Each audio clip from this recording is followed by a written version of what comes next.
We continue our computer basics series with email essentials. Stay tuned to find out how to write your first email and other elements of the Gmail interface. So let's start with an introduction to email. Email, which is electronic mail, is a method of sending messages electronically via the internet. First introduced in the 1960s, email has become a fundamental form of communication. Email is a crucial tool for personal and professional communication. Popular email services include Gmail, Yahoo Mail, Outlook, and Apple Mail.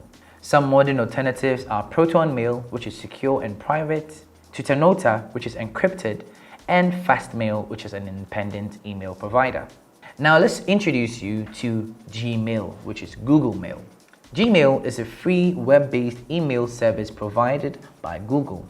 It features a large storage capacity, search functionality, and integration with other Google services. Let's jump straight into writing your first email.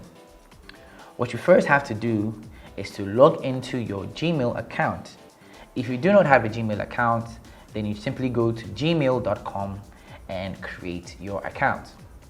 Afterwards, you log into your Gmail account and click on the Compose button. Enter the recipient's email, that's the person you're sending the email to, in the To field. Enter a subject for the email. Then write your message in the body of the email.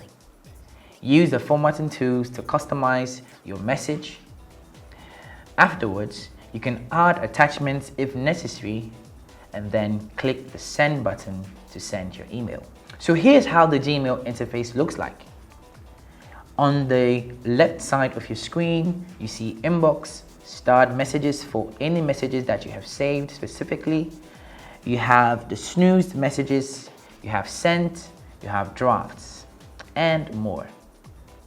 In the main interface, you have your primary, promotions, and social. Gmail automatically, by the use of AI, separates all your emails just to give you a much more refined look and enhanced search based on the relevance of the emails. So all sales, promotions, and advertisements would fall under promotions, and deep emails sent from personalities or organizations directly to you will be found in the primary column.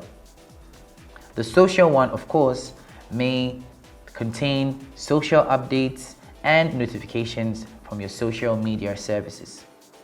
In the list, you would find the sender's name, the email subject, the email body, and of course, the date. When you click the Compose button, a pop-up window would appear on your screen, which shows the To, which is the email address, the subject, the text, and of course the send button. There are of course some formatting buttons, a button to attach documents, a button to access your Google Drive, and a host of others. There is of course the delete button just in case you want to discard the message. So this is a quick summary of all the elements of the Gmail interface.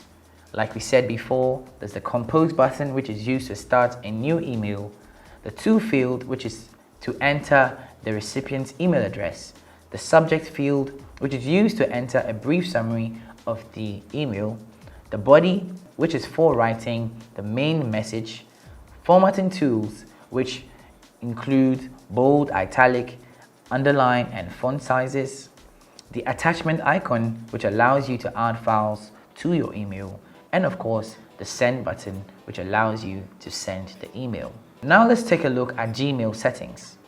We have the account settings, which allow you to manage your account information and security settings.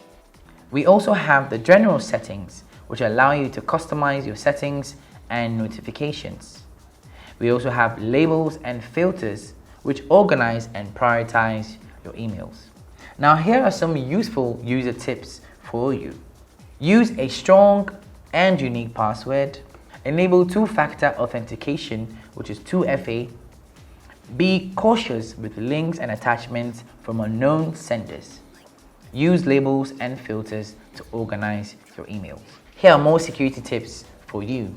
Use a password manager to generate and store all your unique passwords. Avoid using public computers or public Wi-Fi for sensitive emails. Be aware of phishing scams and spam emails. Regularly review your account activity and update your security settings. Now, here are things to completely avoid when using email. Do not use weak passwords or repeat your passwords. 2. Do not click on suspicious links or download content from unknown senders. 3. Do not share personal or sensitive information via email. And 4. Do not ignore account security notifications and updates. Voila! You now know how to go about writing an email. Try it and let us know your thoughts.